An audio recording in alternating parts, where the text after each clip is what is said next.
नमस्कार। Yoga mind life पर आप सबका स्वागत है।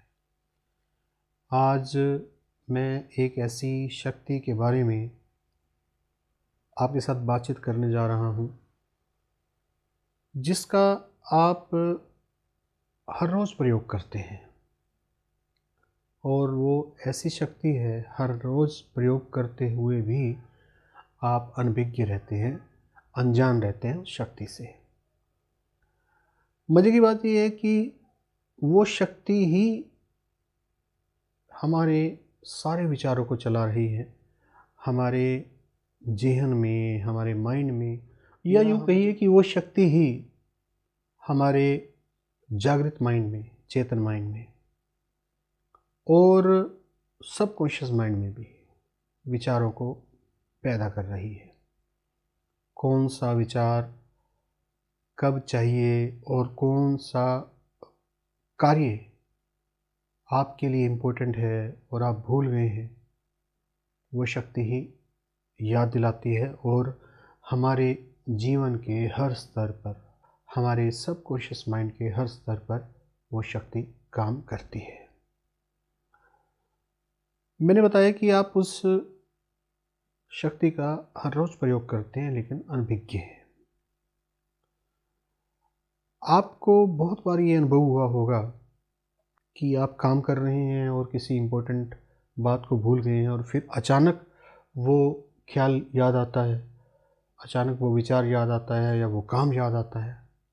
कौन याद दिलाता है? इतने हम ज़िंदगी में उलझ जाते हैं और जो रोज़मर्रा के हमारे काम हैं और जो हमारे कमिटमेंट हैं लाइफ को लेके, या कोई भी कमिटमेंट किसी भी चीज़ को लेके जब हमें याद आता है तो हम बड़े हैरान होते हैं कि अरे मैं तो भूल गया था, ये कैसे याद आ गया। कोई ना कोई शक्ति है जिसे पता है कि मुझे क्या करना है, मुझसे कौन कौन से कमिटमेंट बने हुए हैं, मुझसे कौन कौन से कार्य बने हुए हैं। कोई ना कोई शक्ति है जो जानती है। वो शक्ति आएगी और काम याद दिलाएगी और चली जाएगी। हम उस शक्ति को भूल जाते हैं, हम उस चीज़ को भूल जाते हैं जिसने हमें एक पर्टिकुलर विचार से निकाल कर दूसरा विचार दिया जो हमारे लिए बहुत ज़्यादा ज़रूरी था। हम भूल जाते हैं कि कौन सा सिस्टम इस शक्ति के पीछे, इस विचार के पीछे काम कर रहा था। मैं बात कर रहा हूँ चेतना की, कॉन्शियसनेस की। कॉन्शियसनेस वो शक्ति है जिसे हमारे जीवन का पूरा प्लान पता होता है।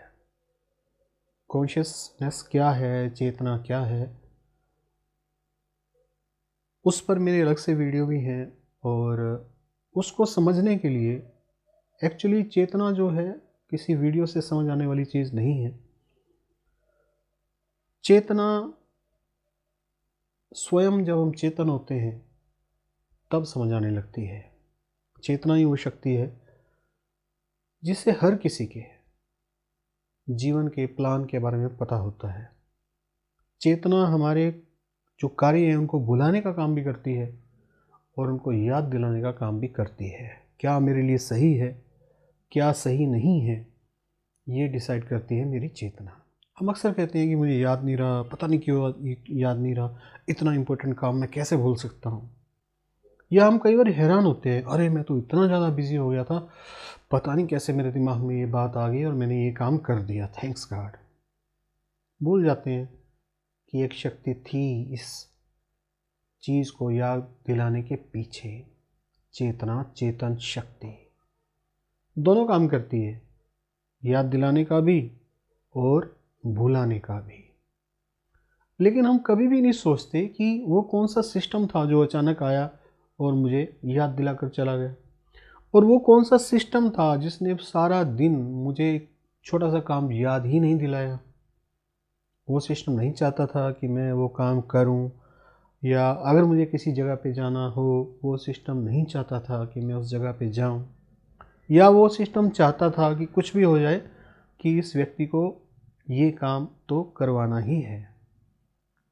भूल जाते हैं, झट से एक विचार पैदा होता है, याद आता है, ओहो मुझे ये काम करना था, झट से हम कर देते हैं, लेकिन ये भूल जाते हैं कि कौन सा मैकेनिज़्म था, कौन सी शक्ति थी जिसने याद दिला दिया और फिर वो काम आसानी से करवा भी दिया। तभी मैंने कहा कि आप और हम सब उसका हर रोज़ प्रयोग करते हैं क्योंकि अनुभव में आती है, लेकिन हमारी जो डिज़ायर्स हैं, हमारी जो इच्छाएं हैं वो इतनी बलवती हैं, वो हमें उस शक्ति के बारे में सोचने ही नहीं देती। हमारा ख्याल केवल इच्छा पे रहता है। हम सोचते हैं कि मुझे ये काम याद आ गया, बस इतना ही बहुत है। हम भूल जाते हैं कि मैं उस सिस्टम को डेवलप करूं, उस सिस्टम को इतनी ऊपर उठाऊं कि मेरे सारे के सारे कार्य जो हैं, भौतिक कार्य, वो आसानी से होने लगे। यही धर्म का सबसे पहला मकसद होता है, यही आध्यात्मिकता का सबसे पहला मकसद होता है कि मेरा जो जीवन है वो सुखमय हो जाए। सुखमय कब होगा? सभी काम सही समय पे होने लगेंगे तो जीवन अपने आप सुखमय हो जाएगा, हर चीज़ में हम सक्सेसफुल हो जाएंगे। अब हुए किससे? मैंने एक छोटे से एग्जांपल से आपको समझाया चेतन शक्ति के बारे में, जो हमारी सोचों के पीछे काम कर रही है। वो इतनी अद्भुत शक्ति है, इतनी अपार शक्ति है, और वो केवल हमारी भौतिकता के साथ काम नहीं करती, वो आध्यात्मिकता के साथ भी हमको जोड़ती है। वो अद्भुत शक्ति हमारे भौतिक जीवन को सफल बनाने के लिए इसलिए कार्य करती है क्योंकि हमारा लक्ष्य जो है वो आध्यात्मिक होता है, क्योंकि हम उस शक्ति से जुड़ते तभी हैं जब हम आध्यात्मिक होते हैं। अगर हम आध्यात्मिक ना हो तो वो शक्ति हमारे पास ही नहीं आती। जो मैंने आपको बताया, आप ये सब सोच भी नहीं पाएंगे। शायद आप मेरा वीडियो देख रहे होंगे, ये भी उस शक्ति का ही चमत्कार होगा कि ये वीडियो आप तक पहुंचा होगा और आप शायद उस शक्ति के बारे में सोचना शुरू कर देंगे। सोचना शुरू कर देने से ही हम उस शक्ति की ओर बढ़ने लगते हैं, उसको समझने लगते हैं, क्योंकि बात समझ की है, बात वीडियो से समझाने या किसी किताब से उसको पढ़ लेने से समझ आने वाली नहीं है। समझ की बात है, जब तक समझ डेवलप नहीं होगी, जब तक बुद्धि विकसित नहीं होगी या कॉन्शियसनेस का लेवल ऊपर नहीं उठेगा, तो उस शक्ति के बारे में समझ नहीं आएगा।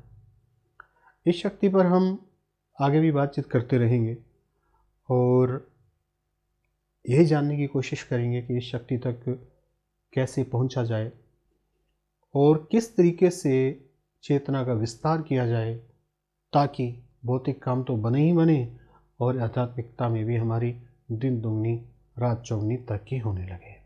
आज के लिए इतना ही। समय देने के लिए बहुत बहुत धन्यवाद। देखते रहिए हमें योगा माय लाइफ पर।